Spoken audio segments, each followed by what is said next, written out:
Hello everyone, welcome once again on my channel Maths Educator Sweetie. Today we will see question number 25, 26 and 27 of exercise 7B from chapter 7 linear equation in one variable. तो आइए question number 25 से start करते हैं. Question number 25 is the total cost of 3 tables and 2 chairs is rupees 1850. 3 tables और 2 chairs की cost है 1850. If a table cost ₹75 more than a chair. अगर एक टेबल की प्राइस एक चेयर की प्राइस से 75 रुपीज ज्यादा है तो find the price of each. आपको टेबल और चेयर दोनों की प्राइस फाइंड आउट करनी है. अब जो चीज हमें फाइंड आउट करनी है उसे हम सपोज करेंगे. हम लिखेंगे let the price of a table be X and price of a chair be Y. a table मतलब एक टेबल की प्राइस X है और एक चेयर की प्राइस Y है. अब आपसे कहा है 3 टेबल्स एंड 2 चेयर्स.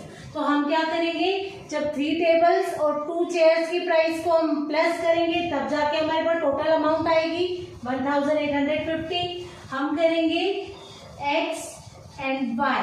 ये एक टेबल की प्राइस है, ये एक चेयर की प्राइस है. तो एक टेबल की प्राइस में अगर हम 3 का मल्टीप्लाई करें तो 3 टेबल की प्राइस आ जाएगी.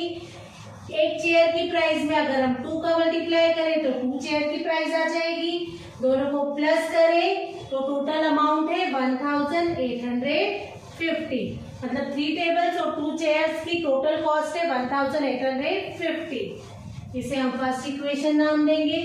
अब आगे का स्टेटमेंट रीड करेंगे. If a table cost ₹75 more than a chair.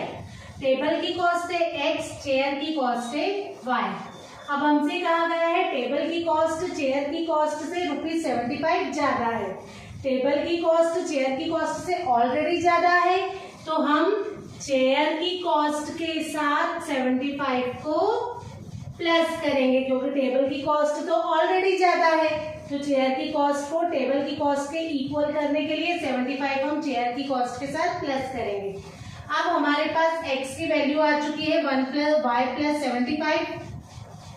x की वैल्यू को हम इक्वेशन फर्स्ट में पुट करेंगे. देखिए कैसे करेंगे. हम लिखेंगे putting value of x in equation first. Equation first है हमारे पास 3x + 2y = 1850. देखिए x की वैल्यू है हमारे पास y + 75. x की प्लेस पे हमने पुट किया y + 75. 2y as it is = 1850. अब आप देखिए 3 का y में मल्टीप्लाई 3y, 75 का 3 में मल्टीप्लाई करेंगे. हमारे पास आ गया है 225 + 2y = 1850. y और y को हम प्लस कर देंगे. 3 + 2 हो गया 5y. कांस्टेंट टर्म को हम राइट हैंड साइड में शिफ्ट करेंगे तो माइनस का हो जाएगा. अब 5y एज इट इज 1850 में से 225 को माइनस कीजिए. बोरो किया 10 में से 5 माइनस किया 5, 4 में से 2 माइनस किया 2, 8 में से 2 माइनस किया 6, 1 एज इट इज. हमारे पास आ गया 1625. 5 और y मल्टीप्लाई में है. 5 को हम शिफ्ट करेंगे तो डिवाइड में जाएगा. 5 × 5, 5 × 3 = 50. 1 बचा इधर गया 12 हुआ. 5 × 2 = 10. 2 बचा इधर गया 25 हुआ. 5 × 5 = 25. y = 325. अब हमने चेयर की कॉस्ट को सपोज किया था y. तो हमारे पास कॉस्ट ऑफ चेयर आ चुकी है. कॉस्ट ऑफ चेयर हमारे पास हो गई y = 325. अब हम निकालेंगे कॉस्ट ऑफ टेबल. टेबल की कॉस्ट के लिए हम क्या करेंगे, हमारे पास था x is equals to y plus 75, y की वैल्यू है 325 प्लस 75, 325 में 75 को प्लस कीजिए। अब हमारे पास टेबल की कॉस्ट भी आ चुकी है 400। आइए क्वेश्चन नंबर 26 देखेंगे। A man sold an article for rupees 495 and gained 10% on it. Find the cost price of the article. एक पर्सन ने एक आर्टिकल को सोल्ड किया मीन्स बेचा 495 में, देन उसे प्रॉफिट हुआ 10% का, तो हमें उसकी कॉस्ट प्राइस फाइंड आउट करनी है। कॉस्ट प्राइस मीन्स उसे खरीदने वाली प्राइस। एक मैन ने उस आर्टिकल को जिस प्राइस में खरीदा था वो प्राइस हमें फाइंड आउट करनी है।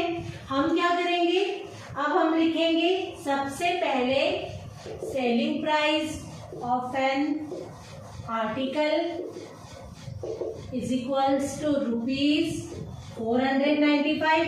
सेलिंग प्राइस मीन्स बेचने वाली प्राइस, आर्टिकल को बेचा गया 495 में, देन प्रॉफिट हुआ 10%। यहाँ पर गेंड कहा गया है, गेंड हो या प्रॉफिट हो बात एक ही होती है। अब आप देखिए, अब हमें कॉस्ट प्राइस फाइंड आउट करनी है, तो हम कॉस्ट प्राइस का फॉर्मूला यूज करेंगे। हम लिखेंगे 100 अपॉन में 100 plus profit percent multiply by selling price. 100 upon में 100 प्लस प्रॉफिट परसेंट है हमारे पास 10 मल्टीप्लाई सेलिंग प्राइस हो गई 495। अब आप देखिए 100 अपॉन में 100 प्लस 10 हो गया 110 मल्टीप्लाई बाय 495, 0 से 0 कट, 11 1 जा 11, 11 4 जा 44, 45 46 47 48 49, 5 बचे इधर गए 55 हुए, 11 5 जा 55, 10 इंटू 45 हो गया हमारे पास 450।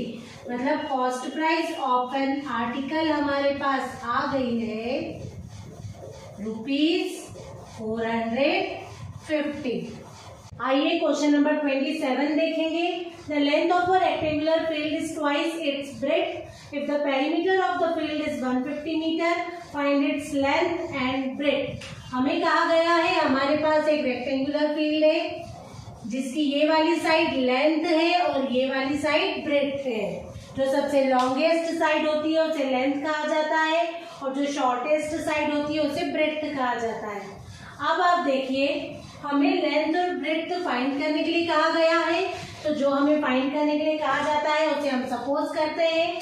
सबसे पहले हम लिखेंगे let the length of a rectangular field be x and breadth be x। Length और ब्रेड्थ हमने दोनों को x सपोज किया है। अब हमसे कहा गया है रेक्टेंगुलर फील्ड की जो लेंथ है वो ब्रेड्थ की ट्वाइस है। ट्वाइस मीन्स 2 टाइम्स है। जब भी टाइम्स कहा जाता है हम मल्टीप्लाई करते हैं, तो हम लेंथ के साथ लगाएंगे 2, मतलब लेंथ हो गई हमारे पास 2x और ब्रेड्थ हो गई x। अब हमें कहा गया है पेरीमीटर है 150 मीटर, तो हम लिखेंगे perimeter of rectangular field. Rectangular field के पेरीमीटर का फॉर्मूला होता है 2 ब्रैकेट में लेंथ प्लस ब्रेड्थ। अब पेरीमीटर का मीनिंग क्या होता है? पेरीमीटर का मीनिंग कि टोटल बाउंड्री की लेंथ, मतलब जो रेक्टेंगुलर फील्ड है उसकी चारों साइड्स की टोटल लेंथ मीन्स हो जाएगा पेरीमीटर।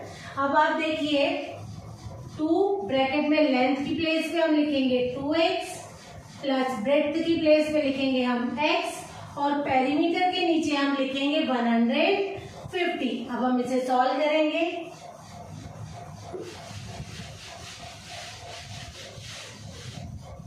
देखिए 150 as it is equals to 2, 2x plus x हो गया 3x ब्रैकेट और 2 के बीच में मल्टीप्लाई का साइन है, 2 into 3 हो गया 6x, 6 और x मल्टीप्लाई में है, 6 को राइट हैंड साइड में लेफ्ट हैंड साइड में शिफ्ट कीजिए तो डिवाइड में हो जाएगा। अब आप देखिए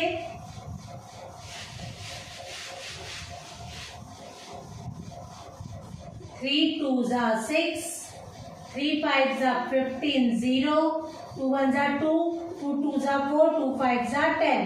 x आ गया हमारे पास 25। हमने ब्रेथ को x सपोज किया था, ब्रेथ हो गई x इज इक्वल्स टू 25 और लेंथ